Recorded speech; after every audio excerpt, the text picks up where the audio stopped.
I am standing in my kitchen with the fridge open, staring at half a pack of cheap sausages and a bottle of flat soda, trying to work out whether I can stretch what is left until Friday.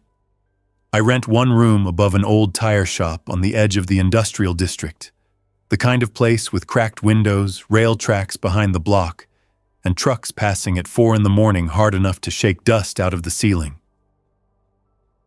I am broke enough that I count coins before I buy bread.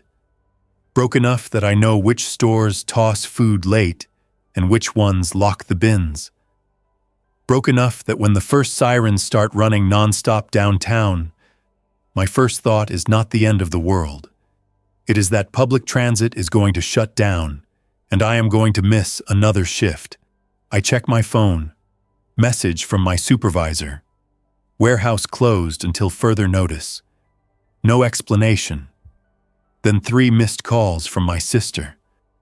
Then a flood of clips I do not fully understand. A man on a tram biting at someone's neck with blood all over his shirt. A woman in a hospital corridor screaming for security while staff back away instead of stepping in. Police tape outside a pharmacy 2 miles from me. Every video has the same shaky movement and the same comments under it. Fake, drugs, riot, terror attack, infection. I keep refreshing because none of it fits together, and because people do that when they think the next swipe will make something make sense. By noon, the road outside my building clogs up with cars trying to leave the district. Some drivers are leaning on horns. Some are sitting dead still, staring ahead, waiting for a lane to open that never opens. 2 buses pull past full enough that faces press against the windows. One of them stops in the intersection and stays there. No driver gets out. No one moves at first. Then half a dozen people spill off through the side door and run without looking back. That gets everybody else moving. Not in one direction, just moving. And once that starts, the whole block changes. Shutters come down. Metal doors slam. People begin carrying boxes before anyone tells them to. I go downstairs to find Malik, the tire shop owner, dragging his compressor hose inside and cursing at the radio. He glances at me once and says, "The city is closing schools. Hospitals are on emergency intake only, and the district council told businesses to shut until morning." Then the radio cuts into some government statement about public safety. Staying calm, remaining indoors, avoiding physical contact with symptomatic persons. All of it stiff and late. Malik spits into the gutter and says, "Too late for that," then locks up and drives off in his van without even asking if I need a ride. I cannot even get angry. If I had a van, I would do the same. I go back upstairs and start packing with no plan. Charger, hoodie, 2 bottles of water, bread, canned beans, socks, screwdriver, hammer, utility knife, flashlight with weak batteries. I keep stopping in the middle of the room because I do not know what this is yet. Riot, quarantine, one bad day, something bigger. From my window, I can see the row of warehouses across the rail line, the fenced utility yard behind the old district heating station, and farther off, a gray smear rising from downtown that should not be there. Not this early. Not on a weekday. There are no helicopters overhead. That part sticks with me. If the city still has control, there should be helicopters. Around 1 in the afternoon, somebody starts banging on the building's front door, not knocking, pounding, then shouting for someone to open up. I hear the old woman from the first floor yelling back through the mail slot that she already called police. Then glass breaks downstairs. Then more shouting. Then a chair dragged hard across the floor. I move to the landing and freeze there because the sound coming up from below is wrong. Too much scraping, too much weight thrown into walls, no pause where a normal person would stop and listen, no words that make sense, just impact, a gasp, another impact. I back into my room and shut the door with my hand over the latch so it does not click. That is the moment I stop thinking about tomorrow's rent or missed work or whether the government will sort this out by evening. I crouch beside my bed and hear the woman downstairs scream once. Not long. Not dramatic. One burst of sound cut off in the middle. Then hard footfalls on the stairs, fast, uneven, more than one set. I grab my backpack and the little claw hammer from the kitchen drawer and go out the window onto the fire escape, because the hallway is already done. By the time my shoes hit metal, my hands are black with window dirt, and I can hear someone battering against the wrong apartment door one floor below. The alley behind the building is already filling with trash, thrown clothes, broken glass, and people moving in short, ugly bursts. One guy is trying to start a scooter while another drags a child by the wrist toward the main road. A woman is shouting into her phone that nobody is coming, nobody is coming, nobody is coming. A delivery rider lies on his side against a dumpster with his helmet still on and one sneaker missing. I do not stop to check him. I do not stop for anything. I cut through the alley, vault a low fence into the rail service path, and head toward the industrial strip because there are fewer people there, and because open space feels safer than apartment blocks full of stairwells and doors. I know this part of the district better than most people because I have spent enough late nights walking home through it to save bus fare.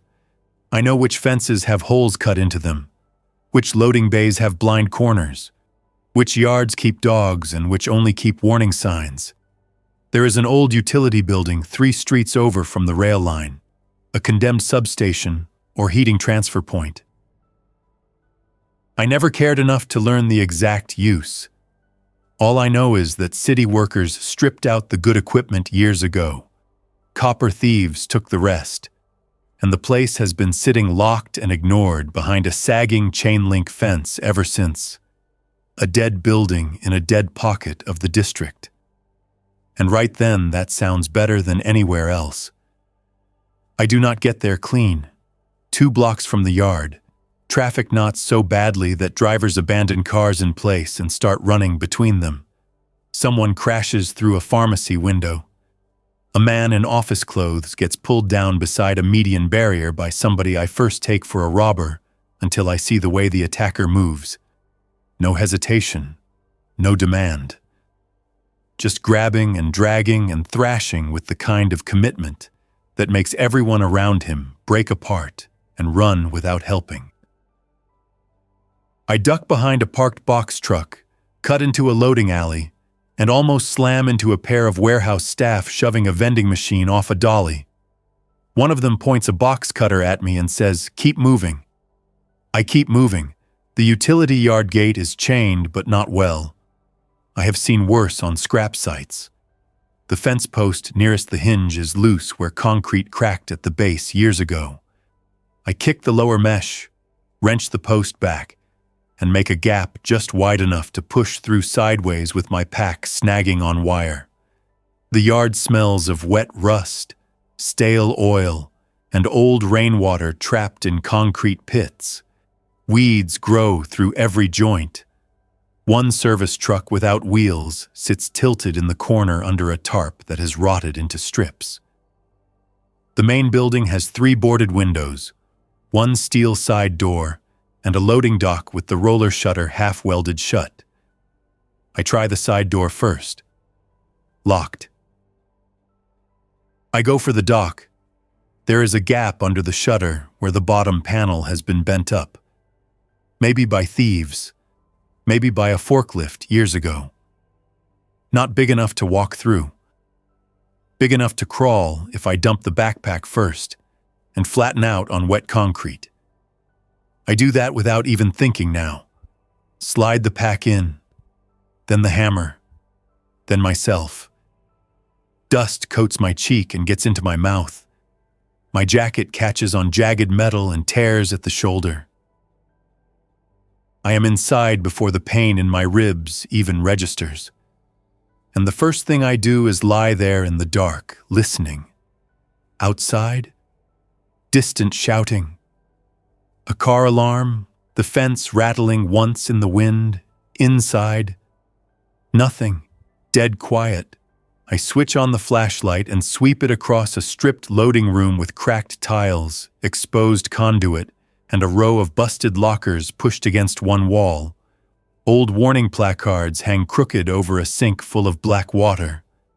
There is another room through a half-open fire door. Then a corridor. Then a former office with glass partitions knocked out and papers turned to pulp on the floor. It is not safe, not secure, not hidden enough. But it is out of sight, and that is more than I had 10 minutes earlier. I drink from one of my bottles, try to stop my hands from wasting movement, and tell myself I need a better place inside this place, somewhere not visible from the entrance. I spend the next hour moving room to room with the flashlight low against my leg so the beam does not flare through broken boards. There is an old generator room with the guts removed, a control chamber with rusted valve wheels as big as truck tires, a records office with warped shelves, a washroom with no taps left on the sinks. Behind the records office there is a narrow service corridor ending at what looks at first like a blank cinder block wall painted the same dirty off-white as the rest. But the floor in front of it is different, less dust, and the baseboard on one side is new enough to bother me. Not new, just newer than the rest. I tap the wall with the hammer handle, solid on one side, hollow on the other. I crouch and run the flashlight along the edge and catch a seam under flaking paint. Somebody framed over an opening years ago and skimmed it to pass inspection or hide damage. Maybe a crawl space. Maybe an old cable chase. Maybe nothing useful. I wedge the screwdriver into the seam and pry. The board gives with a dry crack that sounds far louder than it should. I stop, listen, hear nothing back, and pry again until a panel bows outward. Cold, damp air hits my face from the dark behind it. Dirt, mold, concrete, old insulation, but also space. I pull the panel free just enough to slip through sideways. The beam finds a low cavity behind the false wall. Not a room. More a maintenance void between the office block and the old pipe gallery. Maybe 3 feet high at the entrance, a little higher farther in, running under the outer section of the building and disappearing past a cluster of dead pipes wrapped in shredded lagging. There are old cable trays overhead, brick piers at intervals, and a concrete slab dry enough near the center to tell me water does not pool there all the time. Whoever closed this off wanted nobody going back in, which right then makes it the best thing I have seen all day. I drag the false panel back into place from the inside and lie in the dark with the flashlight off to test what the space sounds like. Muffled. Very muffled. The city outside turns into a far hum. Even the metal shutter room at the dock becomes distant. I can hear drips somewhere deeper in, the tiny scratch of insects in insulation, and once the long groan of pipes shifting as the building cools. But my own breathing comes back at me soft and close, not echoing into the rooms beyond. That matters. If I can keep light low and sound lower, this can work. Not as a bunker anybody planned. Just enough of a hole to vanish inside. I stay hidden there until dark. Partly because I am afraid to leave. Partly because the noises outside the building rise and fall in ways that tell me the street is still active.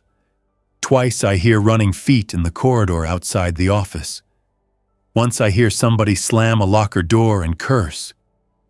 Later, a voice very near the false wall mutters that the place is empty and not worth the dust. The footsteps leave. After that, I stop doubting the wall. If a man can stand a few feet from me and not notice a thing, this spot is real, crude, filthy, low enough to make my neck ache in minutes, but real. When full dark settles in, I slip out with the pack and go back toward my building because I know what I left behind, and because I cannot survive on 2 bottles of water and half a loaf. The streets are wrong now. Less traffic, more abandoned engines ticking themselves cool, more doors hanging open, more smashed glass underfoot. Every noise carries farther. Somewhere close, a TV blares emergency instructions through an open window to nobody. I move through alleys and loading yards, cutting around clusters of figures I do not trust, and shapes on the pavement I do not go near unless I have to. When I reach my block, I do not recognize it at first. Too many windows broken, too many people gone. The front door of my building hangs off one hinge. The stairwell light is dead. There is blood on the lower wall and a shoe on the landing that I know belongs to the old woman from downstairs because she wore those cheap, glittery flats all summer. I go up anyway because almost everything I own is in that room, and because night 1 is not the time to start pretending morality and caution are always the same thing. My apartment door is half open. The place has been ripped through by either people or panic or both. Drawers overturned, mattress sliced, cupboard doors open. But most of it is still there because broke people do not own much worth stealing. I fill every bottle and jar I can find from the kitchen tap while pressure still exists. I take blankets, a saucepan, duct tape, a box of tea lights, 2 more cans of beans, 1 bag of rice, a spoon, the mattress topper, my winter coat, and the plastic storage bin where I keep screws, cable ties, pliers, and random junk I never threw out because junk is expensive once you need it.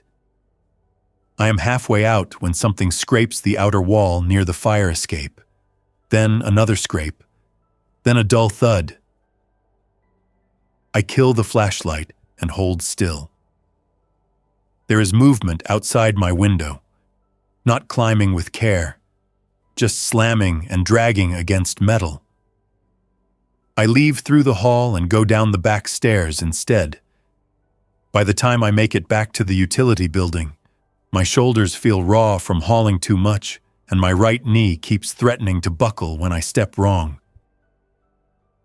I get inside through the dock gap, drag the supplies into the crawlspace, and spend an hour arranging them in the dark by touch, because I do not want even a slit of light showing under the false panel. Blanket over the driest concrete. Pallet scraps stolen from the loading room under that for insulation. Water to the left where I can reach it fast. Tools to the right. Food behind my head. It is stupid and rough and barely a sleeping place. But when I lie down on it, off the cold slab by a few inches, it feels less temporary, which scares me more than I expect. Morning comes as a gray leak through cracks in the boarded office window outside the wall. No sunrise, no birds, no normal city rhythm. Just a siren somewhere far off and then silence again. I eat dry bread and cold beans from the can and make myself slow down enough to think properly. The crawlspace has strengths, hidden entrance, thick walls, no windows, one weak point, ventilation. The air is not bad yet, but it is stale and damp. And if I start spending full days in there with a candle or a stove, I can make it dangerous without meaning to. So I go deeper with the flashlight, and find where a dead cable conduit runs upward into darkness through the brickwork. It takes most of that day to make the place even slightly livable. I strip the plastic cover off old insulation rolls abandoned in a side room and drag the least moldy sections behind the wall. I break up 2 more pallets and lay slats across cinder blocks to make a platform that keeps my body off the concrete. I tape black plastic over the innermost section of the false wall seam so no accidental light slips through if I ever need a lamp. I find a rusted vent grill in the pipe gallery, unbolt it, and wedge mesh from a locker screen over the conduit opening to slow rats and bugs. Every trip out into the rooms above feels stupid because one person walking in could end it. But staying still and calling the whole home after one night would be even stupider by afternoon. I hear the first gunshots close enough to tell direction. 3 shots. Pause. 2 more. Not a firefight. One person firing with enough space between rounds to aim. Then screaming somewhere beyond the yard wall. Then a flood of feet on pavement. Then nothing. I do not know if the person shooting survives. I do not know if the people running were escaping or chasing. All I know is the district has crossed into a new stage where the noises change faster than the explanations. I stay inside until near dusk, then climb out and circle the neighboring warehouses looking for things I can carry without needing a cart. What keeps me alive over the next 2 days is not courage. It is how low my standards drop. I stop searching for ideal supplies and start grabbing whatever reduces one problem by even a little. Contractor bags from a maintenance closet. A stack of thin foam floor mats from a bankrupt gym storage unit. Canned corn from a corner shop with the front ripped open. Hand wipes. A box of nails. A cracked water jug that only leaks if it tips over. 3 power banks from an electronics kiosk whose shutter got peeled back. A packet of seeds I do not need and still take because hunger makes people stupid in advance. I haul everything on a stolen hand truck with one bent wheel that squeals unless I lift the front and drag more than roll. The city keeps shrinking around sound. By the 3rd night. I know where the nearest active group is by the way metal keeps clanging in the scrapyard half a block over. I know one apartment building nearby is on fire because ash drifts through the yard and the air tastes of plastic and old carpet. I know the infected, or whatever term fits now, do not move as one mass in this district yet. Mostly singles and pairs, sometimes more, drawn by noise or following motion with a stubbornness that makes normal hiding spots fail if somebody panics too close to them. I learn not to run unless there is no other option. Movement spreads attention faster than sound some nights. On the 4th morning, water pressure dies in the last nearby building I can access safely. I had expected it, but expectation does not make the buckets heavier or the problem smaller. I already filled what I could, yet that supply suddenly looks tiny once I know no more is coming through taps. I spend an hour on the roof of the utility building, rigging up 2 makeshift catch points under damaged guttering, using plastic sheeting, wire, and broken conduit, so rain will run into buckets if rain comes. It feels pathetic while I am doing it, then smart 5 minutes later. This is what survival keeps doing. Something feels pathetic right up until the moment it becomes necessary. I avoid people at first because hiding is the whole point. Then hunger and water force me into routes where avoiding everybody becomes luck more than skill. I see a woman outside a boarded mini-market trying to lift a sack of pet food into a baby stroller with no child in it. She spots me, raises a kitchen knife, and tells me to keep walking. Her voice is flat, not wild, controlled because she has already been through one bad thing today and does not need another. I nod and keep moving. Farther up the street, 2 men have piled TVs and microwaves in the back of a pickup, while a pharmacy 3 doors down sits half open, with half the district too scared to go inside. That tells me a lot about people without anybody needing to explain it. I start using the condemned building the way a rat uses a wall crack. Out at dawn, back before full light. Short runs at dusk if the street feels loose enough. Never the same route twice in a row. Never entering the yard with anything reflective uncovered. If I hear voices, I go still and wait. If I hear only one voice talking loudly, I assume trouble. If I hear a child, I leave because children bring adults, and adults bring choices I cannot afford. I hate how fast this logic forms, how normal it starts to sound once enough doors stay shut in your face. But the hide only works if I protect the hide. Everything else comes second. There is one close call that almost ends it early. I am dragging 3 crates of canned tomatoes through the office block after prying open a storeroom in the neighboring bakery warehouse when someone rattles the dock shutter from outside. Not just a casual test. Hard, repeated pulls, then a voice yelling for help. Then another voice farther back cursing and telling him to stop that because it will bring them. I ditch the crates, slide behind the false wall, and barely get the panel back into place before the shutter scrapes upward enough to let a body crawl in. Then another. 2 men, maybe early 40s, one limping, one carrying a steel bar, filthy, scared, sharp-eyed. They move room to room, talking too loudly, because fear makes people fill space with noise. One says they can hole up here for a bit. The other says the place stinks and the yard is too exposed. The limping one finds the tomato crates I dropped and swears there is somebody else here. I lie flat on the platform with my cheek against the blanket and do not blink because even blinking feels too loud when voices get that close. The man with the bar comes into the records office. He kicks a shelf. He taps at the false wall once with the bar and says it sounds dead enough. Then the other one calls from the corridor that he found a back room with old chairs. The barman leaves, and I stay frozen until my neck cramps, and then cramps harder. They remain in the building for hours, drinking from bottles they brought, arguing in low voices, once stepping out into the yard to shout at somebody beyond the fence. I catch bits of it: bridge closed, military roadblock, somebody's brother left behind. None of it useful, only human noise hanging around my hiding place long enough to become a real problem. By late afternoon, the limping man starts coughing. Not that dramatic sick house cough from the videos, just a bad chest cough.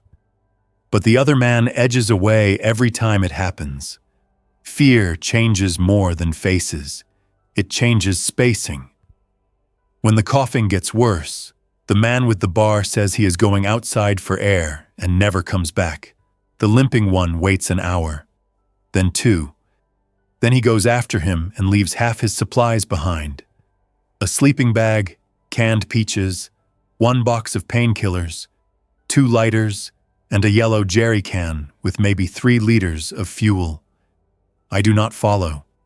I do not call out. I give it until dark, then another hour after dark, and only then crawl out to claim what he dropped. Taking another man's supplies after he gets abandoned feels ugly, but not taking them would be the kind of clean decision that gets a person buried in a wet crawlspace.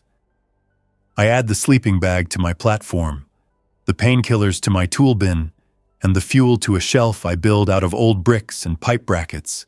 The next problem is the damp. Nothing in that void stays fully dry for long.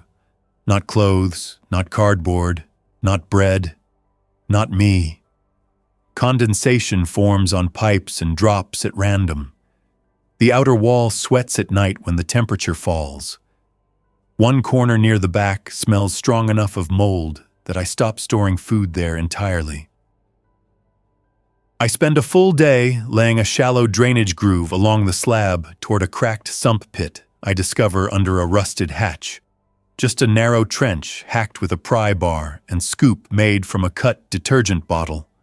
Slow work on my knees in stale air. But once it is done, the floor stops turning slick after rain, and the bedding lasts more than a day without getting clammy. I also solve the toilet problem before it solves me.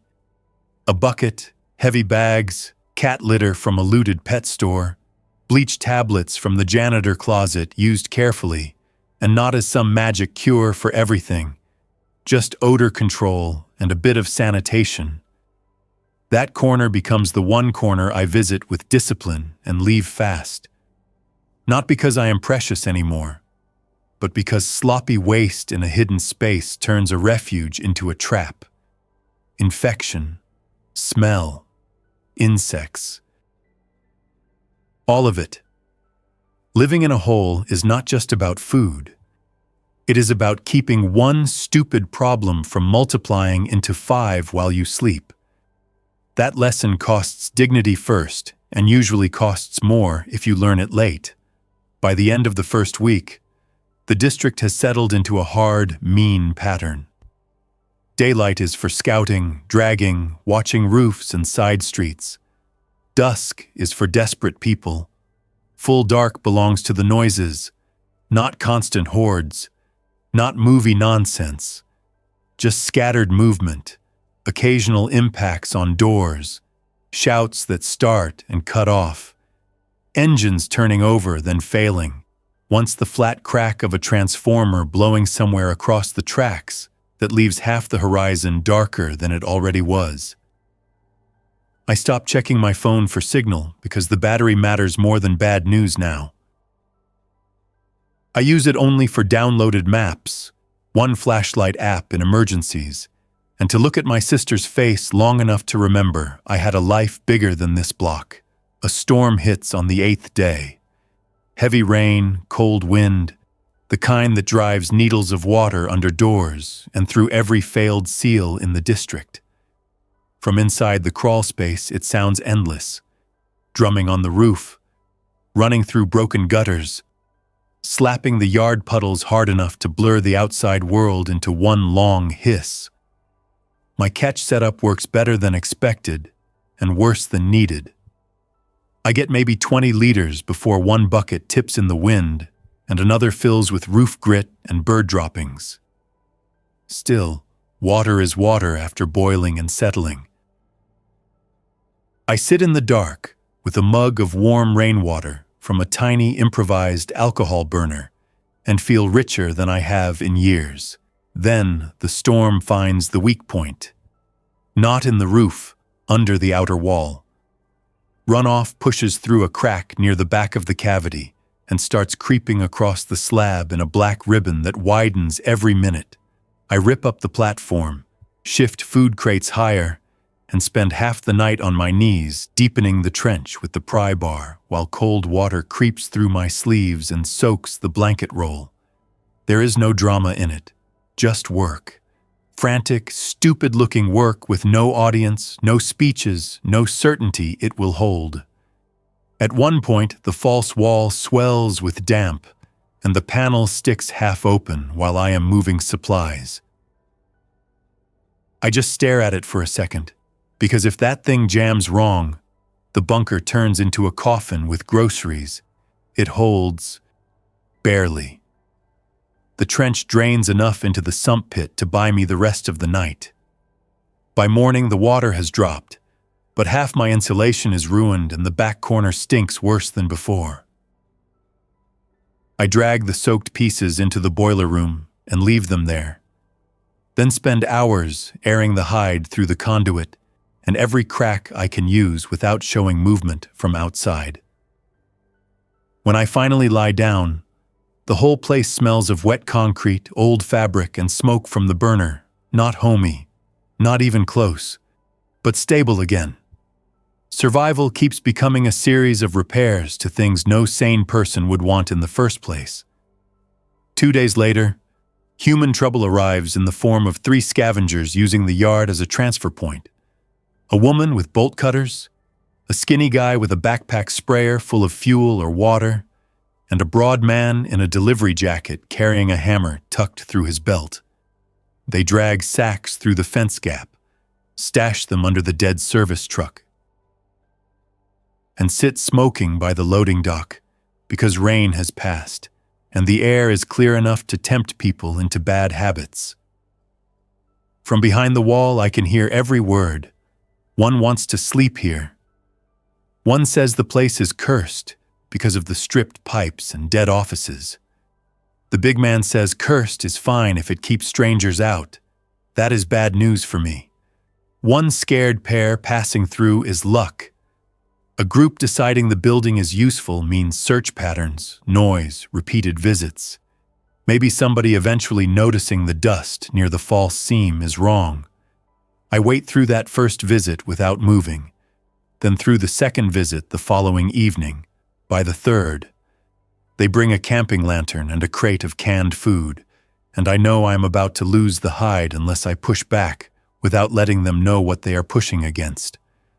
I cannot fight 3 people in tight rooms. I cannot talk my way into sharing, because shared space becomes exposed space. So I do the only thing available.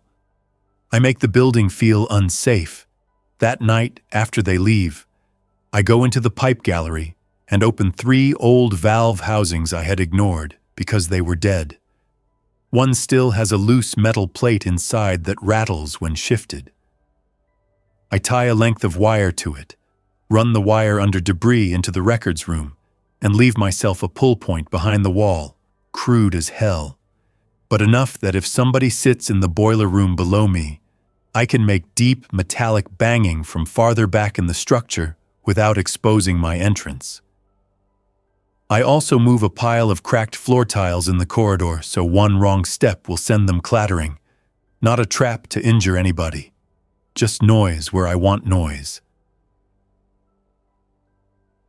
The next evening, they come back at dusk and light the lantern in the boiler room. I wait until the woman says she will take first sleep while the men sort the sacks. Then I pull the wire once. Faint. Just a dull clang deep in the service tunnel. Silence follows. One of the men mutters maybe a pipe settling. I pull again, harder, 2 clanks and a scrape, enough to sound like movement below floor level. The woman sits up and asks what that was. Nobody answers. Then the big man walks into the corridor and steps on the stacked tiles. The crash bounces through the building. Outside in the yard, something starts hitting the fence hard. Once. Twice. Then more. The lantern goes out. One of them curses. Somebody runs into a locker and topples it. From behind the wall, I hear the exact moment control breaks. Not because anybody screams, because all 3 begin talking at once, fast, each voice in a different part of the building. Nobody listening to the other 2. Then one of the men says, "Leave it. Leave it. Leave it." They grab what they can carry and rush out through the dock gap. More impacts hit the fence outside, then scrape along it, infected drawn by the noise or wanderers already near enough to notice it. I do not go look. I sit still for an hour after quiet returns, feeling sick about how close that came to failing, and also relieved enough to hate myself a little. It works too well, they do not come back. But the noise that drives them off also brings 2 infected into the yard during the night. One gets tangled in the fence and thrashes there until dawn, snagged by torn clothes and wire at the shoulder. The other circles the building slow and stubborn, bumping the wall when movement inside or trapped noise catches its attention. I watch from a roof vent with half my face hidden behind brick and realize what the outbreak has done to my judgment. I am studying route patterns around my own secret hole the way a property manager checks security cameras. This is my territory now. A condemned utility block, one wet crawl space, and a yard full of weeds. Food stays manageable longer than I expect because industrial districts are full of forgotten stock if you accept weird meals. Office break rooms with crackers and instant noodles, loading bays with dented cans, vending machines, a wholesale bakery freezer that thawed days ago but still held packaged rolls good enough once I cut away the bad spots. The real trouble is batteries and clean clothing. Dirt gets into everything. Sleep gets interrupted by sounds that may mean nothing, or may mean I have 30 seconds to bury my light and flatten out.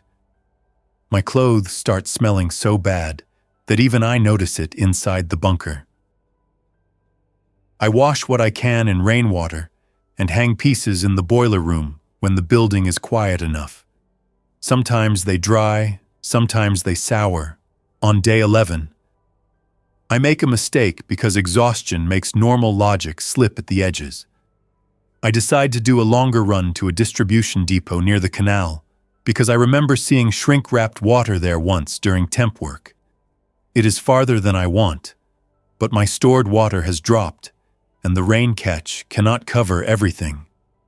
I leave before sunrise, cut behind the scrapyard, and reach the depot just as light starts showing on upper windows. The front offices are wrecked, but the loading hall is still partly sealed. I get inside through a broken side panel and find the bottled water section, already stripped.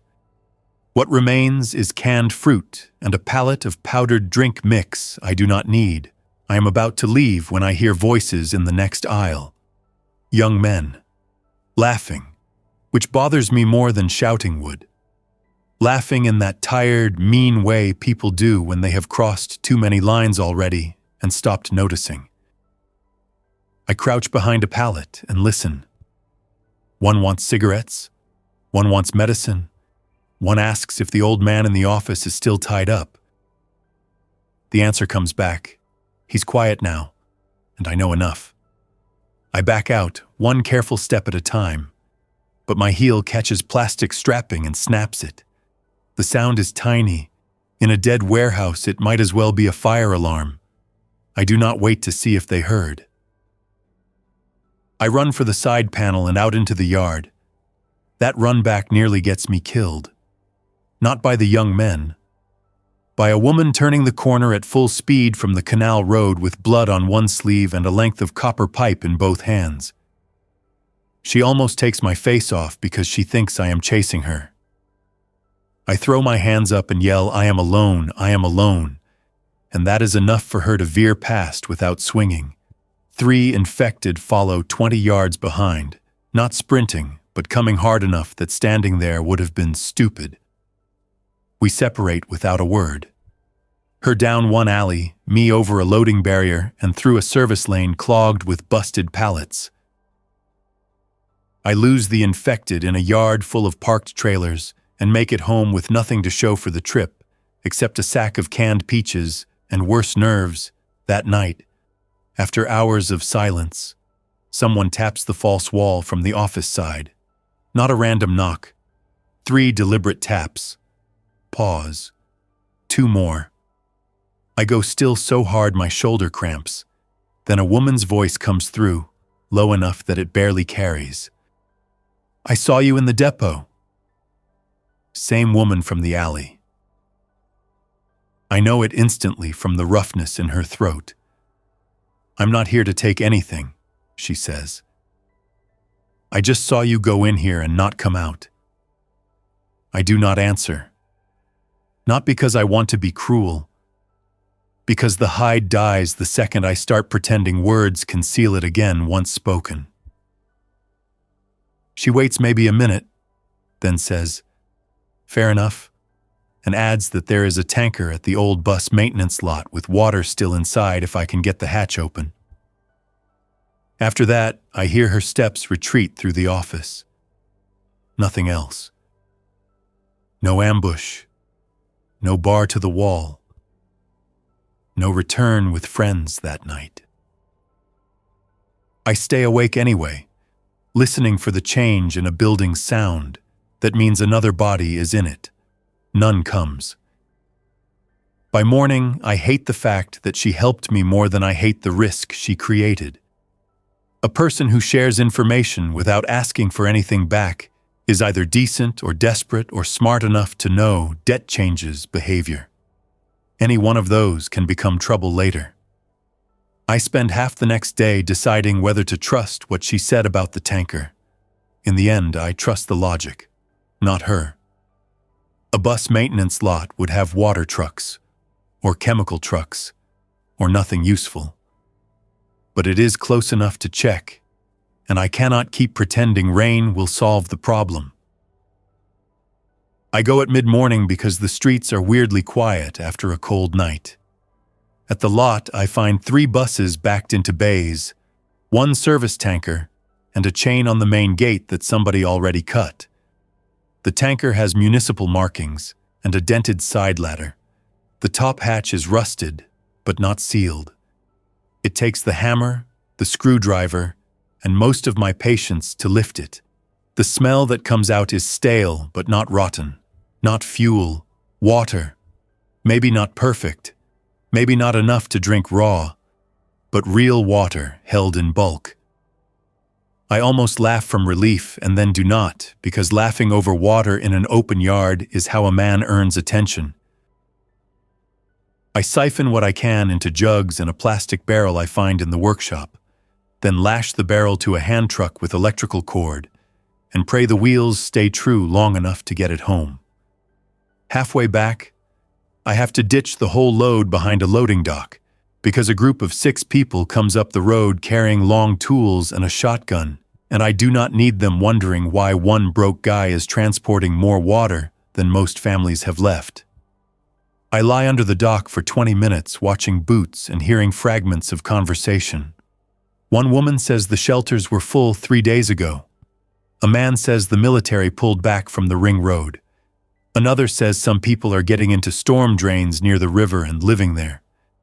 That one catches in my head because it sounds both possible and miserable. After the group passes, I retrieve the barrel and make the last stretch to the utility yard in 2 trips. Getting that water behind the false wall feels bigger than food, bigger than the sleeping bag, bigger than every little cache so far. Water means time, and time is the first resource that starts coming back once a hide becomes real. I clean up my system after that. 1 shelf for food, 1 for water treatment, 1 for tools and batteries, platform rebuilt higher on stacked bricks, extra plastic under the blanket. A second interior curtain made from old blackout fabric torn off office partitions, so I can separate the sleep corner from the work corner. I even make a tiny note wall from cardboard and marker, where I track what leaves the bunker and what returns. Not because I have turned into some survival genius, because improvisation without memory turns into loss fast. A can eaten here, a battery used there, a liter spilled because a cap cracked. Enough of those and a hidden hole becomes a place where supplies simply vanish. The first corpse I have to deal with inside the yard is not dramatic.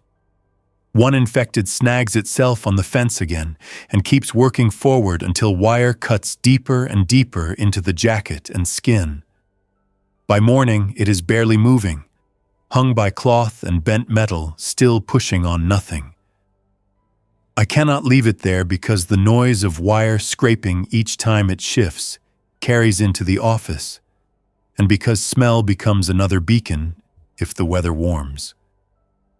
I wait until dawn, go out with a pry bar and the hammer, and end it quick from behind through the fence where it cannot grab me. I do not say anything while I do it. Afterward, I drag a tarp over the body and deal with it before noon, because delay only multiplies the task. The city does not collapse all at once. It peels, 1 service gone, then another, first buses, then regular power on whole blocks, then cell signal in pockets, then water, then the comfort of hearing random strangers on the street whose business has nothing to do with survival. By the second week, that last sound is gone around the industrial district. Every voice I hear now has purpose. Scavenging, searching, warning, bargaining, threatening, crying. Calling a name. No small talk. No workers heading home. No teenagers cutting through the yards on shortcuts. That absence does something to a place. It makes every human sound brighter and more dangerous than any alarm. I hear my sister's voicemail on the 15th day because I finally allow myself to spend the battery to check old saved messages. It is from day one. Her saying she cannot get out of her district, telling me not to be stubborn, saying if I hear this, I should go to the sports hall shelter near the university, because her neighbor says it is taking walk-ins. I listen to it twice and then switch the phone off, because the shelter is days out of date now, and because guilt is a poor fuel source. Still, for the rest of that day, I move through the bunker softer, slower, as if noise alone could disturb the fact that the last time I heard her voice, neither of us knew what we were asking of the other. The woman from the alley comes back once, not to the wall this time, to the yard.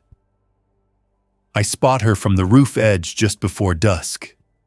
Brown jacket, pipe weapon tucked through her pack straps, carrying a bundle wrapped in tarp. She moves carefully and checks corners before entering the gap in the fence. Good habits. Better than mine were at the start.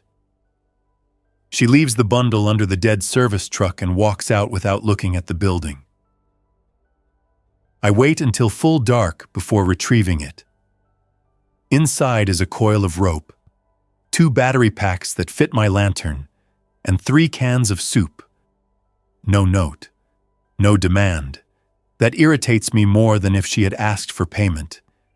Invisible help has weight because you cannot balance it cleanly.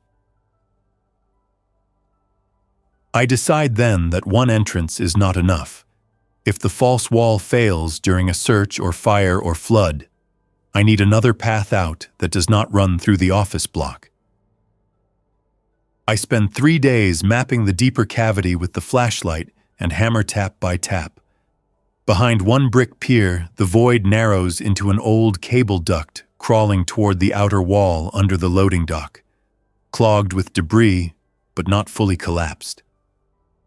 Beyond it, I find a rusted ventilation grill the size of a suitcase opening into the dock's side, skirting behind a nest of weeds and rubbish. From outside, it looks dead. From inside, it could become an exit if I clear it and keep the cover loose. It is ugly work, belly crawling through dust, pulling out bricks one at a time, cutting my knuckles on rusted mesh, stopping every few minutes to listen because one loud scrape could bring anybody in the yard to investigate. But by the end of the 3rd day, I have it. A second way out, hidden low under the dock skirt, masked by garbage and a bent sheet of tin. Not easy, not fast, but possible. And that changes the feel of the bunker again. A place with one door is a hide. A place with 2 ways out starts to feel defendable. Still not safe. Nothing here is safe. But no longer one mistake away from absolute failure. Then another storm rolls in and brings with it the worst night yet. Not because of rain this time, because of fire. Somewhere beyond the scrapyard. Something starts burning hard enough that thick smoke pushes low through the district and turns the whole area into a gray-brown blur with floating ash. I smell it first inside the bunker through the conduit. Hot insulation, rubber, a bitter industrial stink that coats the tongue. Then I hear running in the street, a burst of shouting, a crash in the yard, and somebody hauling at the dock shutter. Not the careful pull of scavengers, full panic, bodies needing in. I get the false panel open a finger's width and see 3 silhouettes forcing under the shutter while smoke follows them in. 2 men and a girl, maybe 16. All coughing, one with a wet cloth over his face. They collapse in the loading room and start arguing over whether to stay put or keep moving. The older man wants to rest. The younger one says smoke will trap them. The girl keeps asking if the fire jumped the canal. No answer. Then one of them notices the office corridor and heads deeper into the building. I shut the panel and back into the crawl space because there is no world where 3 desperate strangers searching for cleaner air improves my situation. Smoke thickens outside the wall, not enough to choke yet. Enough to warn me that if the fire reaches the building, hiding low in a cavity becomes a dumb way to die. I pack fast. Water, flashlight, batteries, phone, rope, the best food, coat, hammer, painkillers. Everything else becomes optional in seconds. That is one clean benefit of living poor before disaster. I do not own enough to hesitate long. Through the false wall, I hear one of the men forcing doors, opening cabinets, swearing that the place is stripped. Then a thud close enough to tell me somebody hit the record shelves. I do not wait for more. I go through the second exit under the dock, inching forward with the bag shoved ahead of me, and come out into weeds behind the skirting, with smoke rolling across the yard, low enough to hide me if I stay flat. From there I can see the fire glow over the roofs beyond the scrapyard. Not this building yet. A warehouse block, maybe 2 streets over, burning hard enough to throw sparks into the wind. One of the men inside the utility building comes out into the yard, looks around once, then vomits into the weeds and wipes his mouth with the back of his hand. He never sees me under the dock. After a minute, he goes back inside and yells that the place is not sealed and they need to move. Good. I stay hidden until all 3 leave through the fence gap, then wait longer because smoke ruins judgment, and I do not trust any scene that settles too fast. The bunker survives the night. Smoke gets in, but not enough to make the void unlivable. By morning, the fire has moved on or burned out past the district edge.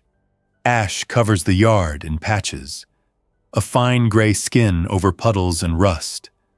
Inside the building, the strangers have left behind a backpack with bandages, 1 can opener, and a pack of crackers softened by damp. I take the useful items and strip the rest for cloth. Then I sit on the platform in the crawl space, black grime on my face, eyes stinging, and understand something simple. I have crossed from hiding in a place to maintaining a place. Even evacuating it for a few hours did not end it. I came back. I repaired. I resumed. The next week becomes routine in the ugliest sense.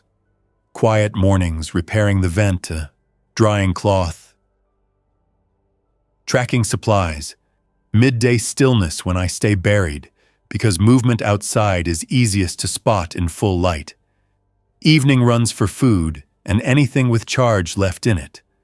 Sometimes I scavenge whole stores. More often I pull 1 useful object from a ruin, and that is the victory for the day. A box of screws, a wrench set, powdered milk, soap, a folding shovel, a second bucket. Tiny wins stacked into a life nobody would envy, but plenty of people would fight over now. Every object in that hide earns its spot by solving a problem or being light enough to justify hope.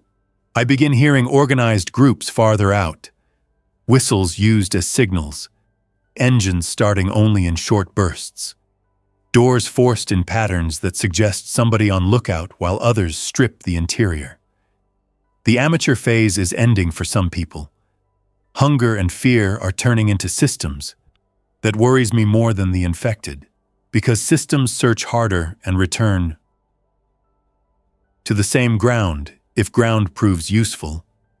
I spend a full evening brushing out my own tracks in the yard with a scrap of rubber mat tied to a stick.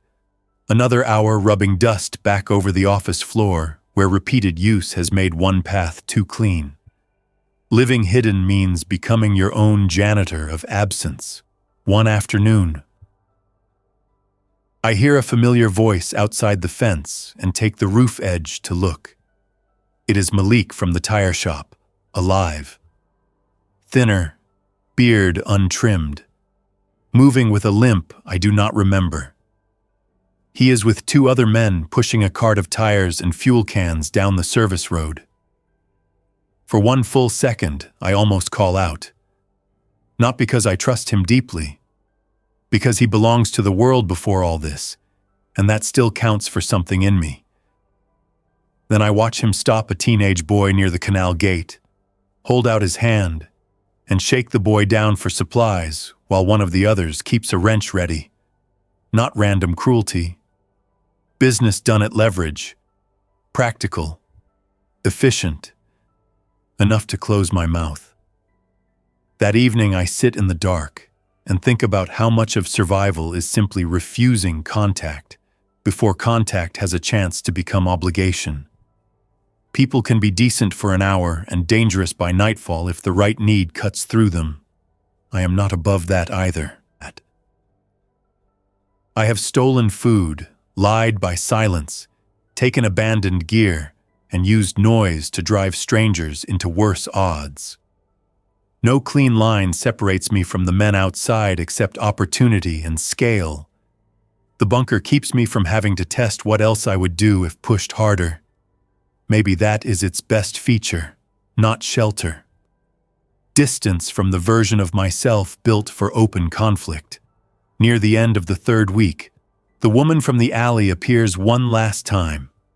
This time at the roof access ladder behind the utility building, where I find her sitting with her back to the wall and her pipe across her knees. She does not look good, pale around the mouth, one sleeve cut away and the arm underneath wrapped in a bandage stained brown through the cloth. I stay 5 steps up the ladder and keep the hammer in my hand where she can see it. She nods once and says she is not there to take the place.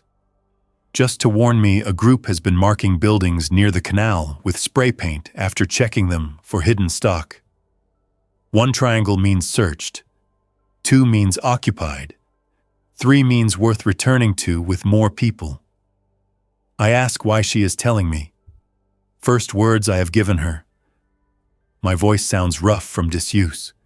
She says because I kept running instead of chasing on day 11, and because one favor deserves another while favors still matter. Then she gets to her feet too slowly, winces, and says there is no point trying the university shelter anymore. It burned last week.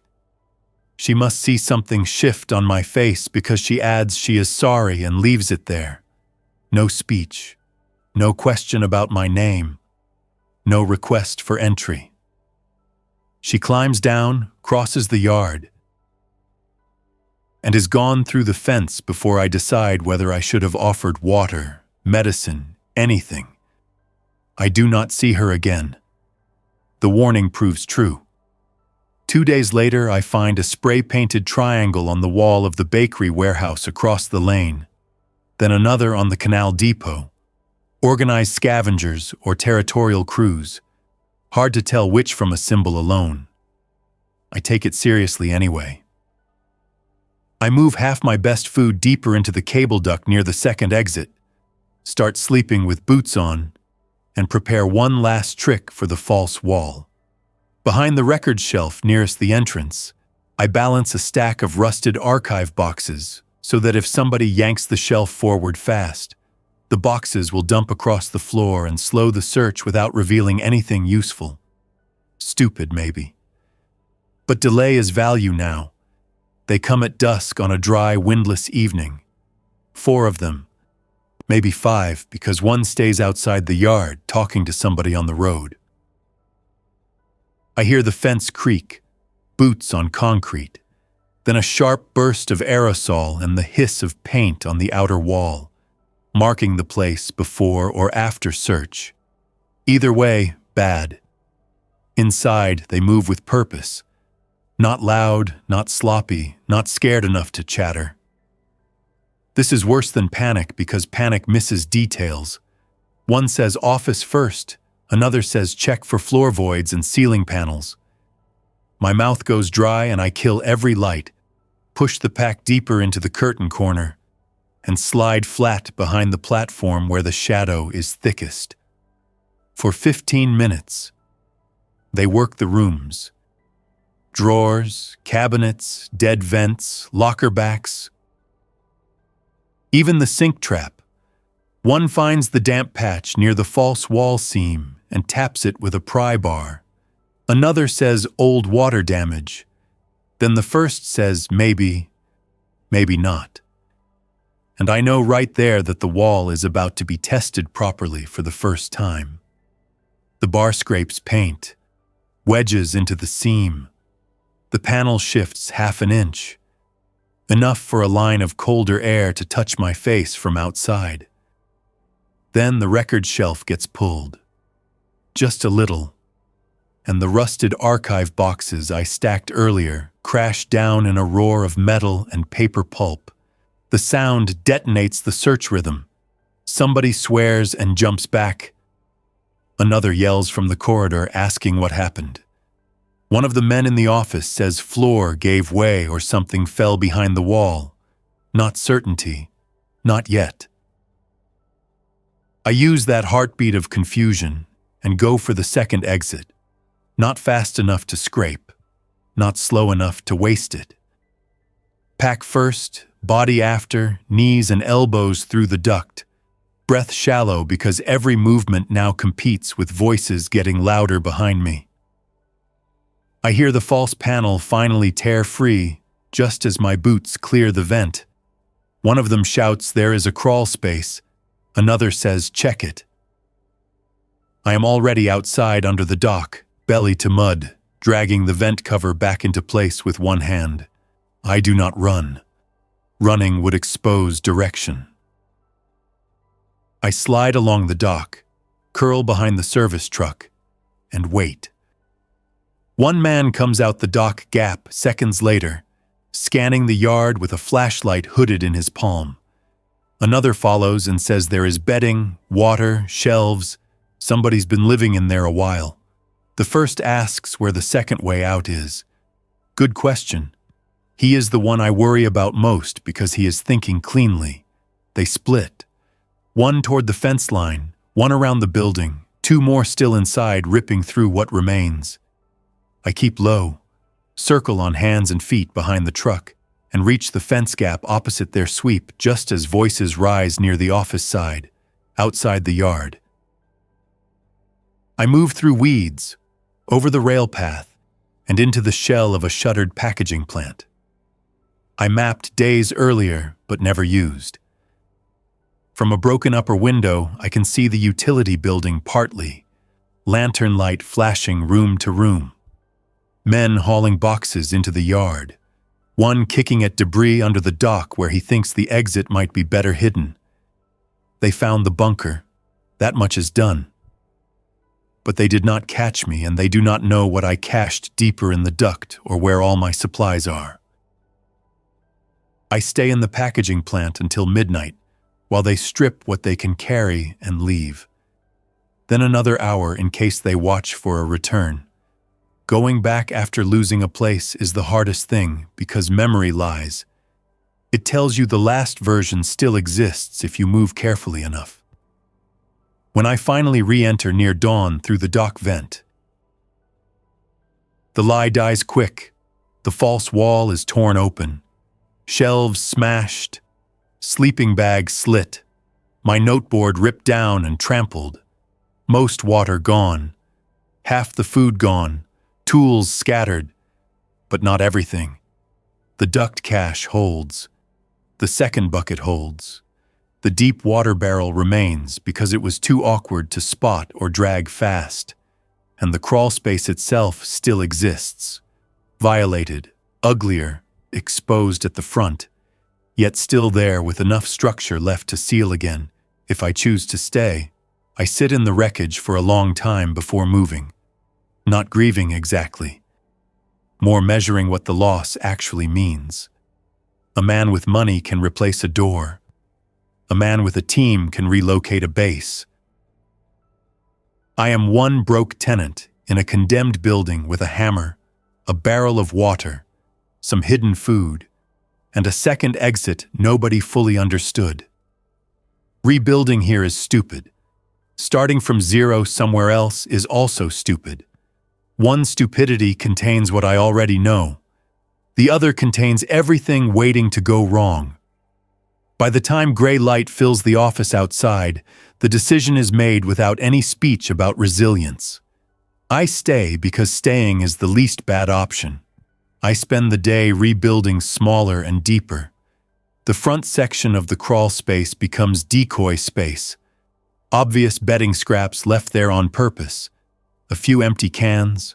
One dead lantern with no charge. Farther in, beyond the curtain and the brick pier, I create the real living corner tucked behind stacked insulation bales and the water barrel. Anybody finding the cavity again might think the place was already looted and abandoned in a rush. That illusion is worth more than neatness. I fit the false panel back as best I can from the office side, then jam broken shelving against it so casual searchers see collapse, not concealment. Ugly work? Effective enough? Probably. That evening, while sealing a crack with foam strip scavenged from an office window frame, I catch myself doing something I had not done once since the outbreak began.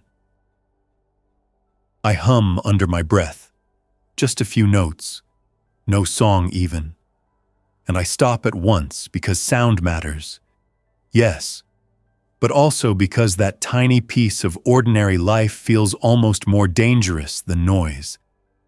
It reminds me I am still a person under all the routine and dirt, and people start wanting things once they remember that: company, answers, home. None of those are available here. Only this damp, rebuilt hole and another night to survive in it. Weeks from now. Maybe this place fails for good. Maybe I move into drains or rooftops or some truck body welded shut by smarter hands than mine. Maybe I find my sister. Maybe I never do. I do not make big promises to myself anymore, because big promises waste energy and do not fill bottles. What I know tonight is simple. I have a hidden room behind a false wall in a dead utility building.